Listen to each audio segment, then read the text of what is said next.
Raptor is the Balzer and Mabillard inverted coaster at Cedar Point. This is an iconic ride in the park's midway between the Green Track, Fierce Roar, and Large Inversions, and it's still among the park's most forceful coasters. I will explain why in this review. In 1992, Balzer and Mabillard debuted the inverted coaster at Batman the Ride at Six Flags Great America. This was an instant success, and parks were eager to receive them. Cedar Point got theirs in 1994 with Raptor. Cedar Point loves records, particularly height, speed, and length, so naturally, they had B&M build them the tallest, fastest, and longest inverted coaster at the time. While Raptor has since lost all of these records, it is still a noteworthy ride. It has such a presence in the park's midway. The green track and supports really pop on a clear day, especially since you can walk along the length of the ride. Then this is a commanding roar, so you always know when it's cycling. There's no theming, but this ride does not need it. The elements do the talking. Raptor has a cool logo though, with a menacing bird of prey. Raptor is capable of high throughputs. Each train has 8 rows of 4, seating a max of 32 riders. Then the ride has 3 trains, and it can run all 3 at once. When I've been at Cedar Point, the ride tends to stack all 3 though, but maybe I've just been unlucky. Your wait can vary wildly depending upon when you decide to queue up for Raptor. Now whatever you do not, and I repeat do not, ride this coaster in the morning immediately after the park opens. Since this is the closest coaster to the main entrance, many guests start their day with it. It is not uncommon for this ride to immediately have a 1 to 2 hour wait. Instead, tour Cedar Point in reverse. Start at the back before those rides build up long queues, and return to Raptor in the second half of the day. That is far more efficient. On a quieter day, the ride should not be more than a 15 to 20 minute wait. If it is a busy day, you may still have more of a wait, but I guarantee you it'll be way shorter than it was in the morning. 3 other touring notes. 1. Raptor is sometimes included on early entry. This is the only time you can ride this coaster with a short wait in the morning, so it is a good way to get a quick lap if it's available. 2. Raptor is included in the park's paid Fastlane Skip the Line pass. It's available on the all-day option, or as a single shot. If you use this method, you should board in under 10 minutes. 3. Raptor is highly susceptible to wind closures, particularly when gusts are coming from the bay, so you may need to plan around this if winds are higher early or late in the day.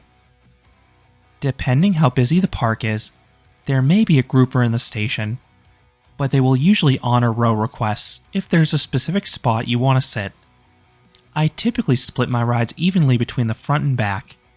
It is hard to beat the unobstructed view on an invert, but I think you get some extra whip in the back. Riders are restrained by over-the-shoulder restraints. These are found in most older B&M loopers, Raptor included. They are rather hard, so it can be uncomfortable if you hit your head.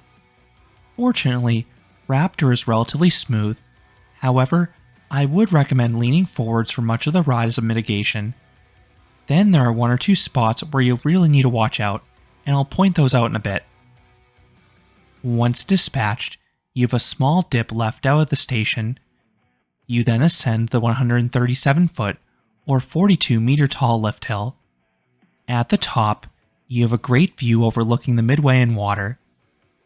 You then have a twisting drop left. It is fairly mild in front, but the twist has nice snap in the rear rows, and it builds up plenty of speed for the following inversions. This leads directly into a vertical loop. It has solid sustained Gs, which usually cause me to gray out a bit. The subsequent pullout is super tight, leading to a strong surge in positive Gs. You'll really feel the blood rush to your legs here, particularly in back. Next is a 0G roll. This is fast and dizzying. The train is yanked on through it, as with a lot of older B&M loopers. The abruptness can cause your head to tap the restraint, which is why I recommend leaning forwards if possible. Raptor then has a brief straightaway where you really feel this ride's speed. Then comes the Cobra Roll. This was a first for an invert when it opened. The entry is good G's, then each half corkscrew is abrupt whips. Because of how snappy it is, this is one part where you definitely want to be leaning forwards. Then the half loop downwards is snappy as well, and it offers leg-numbing forces in the back row. You then have an upwards helix. This is quite tame and it bleeds off a ton of speed. I believe this is where Raptor can valley on days with high winds. You then cruise through the mid-course. You may slow down a bit, but it usually is not trimmed nearly as much as some other B&M inverts.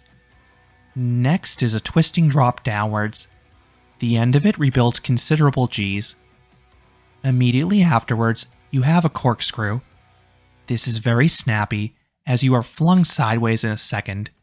Again, lean forwards to avoid a possible headbang here. You then have this awkward straightaway. Because Raptor is placed on a slender plot of land between the midways, you unfortunately need to have this here to connect the ride with the finale. Now fortunately, the ride finishes strong.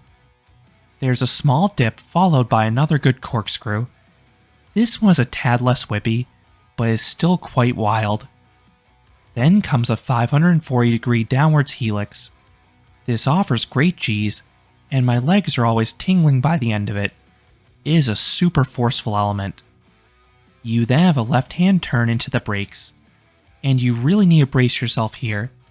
The train is abruptly snapped into it, so this offers a head bash for most riders, but you can avoid this entirely if you're leaning forwards. You then decelerate and return to the station, ending the 3,790 foot or 1,160 meter long experience. In terms of pacing, this ride is pretty good. You get a few moments to catch your breath with the mid-course entry and the straightaway, but the inversions are intense. So, what would I rate Raptor? I would give this coaster an 8 out of 10. This is a good inverted coaster. I love the power in the inversions and that final helix. This is probably the park's best coaster for positive G's and snappy inversions. And by leaning forwards, the experience is comfortable for me. Ultimately, I think this is towards the middle of the pack for the inverts for me. But it is a staple at Cedar Point, and something I'll always ride when at the park. It is worth noting this ride was actually cloned once. B&M reused the layout in 1996 for Orochi at Japan's Expo Land. That park closed in 2007. While most rides there were ultimately scrapped, Orochi was thankfully saved. It was relocated to Walligator Park in France, where it has run as Monster ever since. While I have not ridden this coaster, I have heard it is a bit more forceful because the mid-course trim was removed entirely. I have heard it is a bit rougher overall though, but it is worth noting the entry into the final brake run was reprofiled to remove that vicious snap, which I think is a major advantage. So those are my thoughts on Raptor at Cedar Point. What are your thoughts on this invert? Are you a fan? Let me know down in the comments. If you enjoyed this review, I would appreciate it if you gave this video a like, and you consider subscribing, because there'll be a lot more roller coaster amusement park videos here at Canopy Coaster. Thanks for watching.